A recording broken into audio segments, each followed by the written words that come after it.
सबसे पहले हम आपको अष्टांग योग का परिचय देंगे। महर्षि पतंजलि ने अपने योग सूत्रों में योग तथा योगांगों के विभिन्न पहलुओं को क्रमबद्ध रूप से प्रतिपादित किया है, जिससे साधक भलीभांति अवगत हो सके और अपना सर्वांगीण विकास करते हुए अपने परम लक्ष्य को प्राप्त करने में समर्थ हो सके।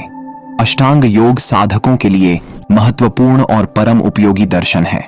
इसमें अन्य दर्शनों की भांति खंडन मंडन के लिए युक्तिवाद का अवलंबन न करके सरलता पूर्वक बहुत ही कम शब्दों में योग के व्यावहारिक पहलू का निरूपण किया गया है। प्राचीन ऋषि मुनियों ने क्लेश, अतृप्ति, वासना इत्यादि को दूर करने के लिए जप, तप, भक्ति, कर्मकांड आदि मार्ग बतलाए। इन साधनों को अपनाकर व्यक्ति सुख सफलता प्राप्त कर सांसारिक जीवन को सुखमय बनाकर स्वर्ग की अभिलाषा भी रख सकता है।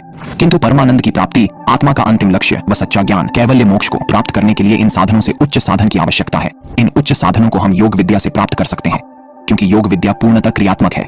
योग के द्वारा मानव शारीरिक, मानसिक, सामाजिक और आध्यात्मिक लाभ प्राप्त करता है। योग द्वारा मानव इस संसार को अंदर तथा बाहर से देख परख और अनुभव करने योग्य बनता है।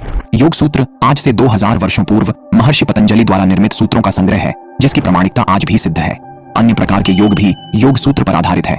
इन सूत्रों से ज्ञानवर्धन के साथ साथ साधक स्वयं में परिवर्तन कैसे करे, मन को नियंत्रण में कैसे लाए, बंधनों पर विजय प्राप्त कर योग के लक्ष्य कैवल्य मोक्ष को कैसे प्राप्त करें। मनुष्य के जीवन में समस्त दुखों को दूर करने के लिए महर्षि पतंजलि ने अष्टांग योग का एक मार्ग दिया है, जिस पर चलकर हम जीवन को सुखमय बना सकते हैं।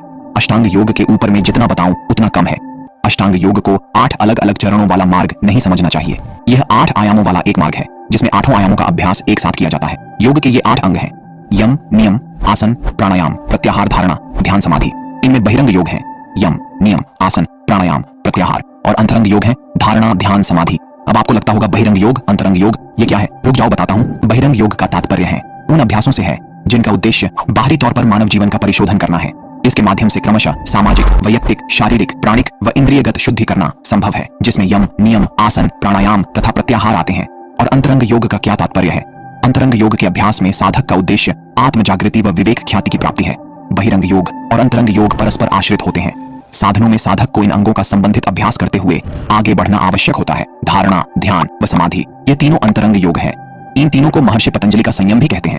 उम्मीद करता हूं आपको अष्टांग योग क्या है इसके बारे में जानकारी मिल गई होगी। अष्टांग योग के प्रथम अंग यम का क्या अर्थ है? यम से अभिप्राय है सामाजिक नियम व अनुशासन। यम को महाव्रत भी कहा जाता है।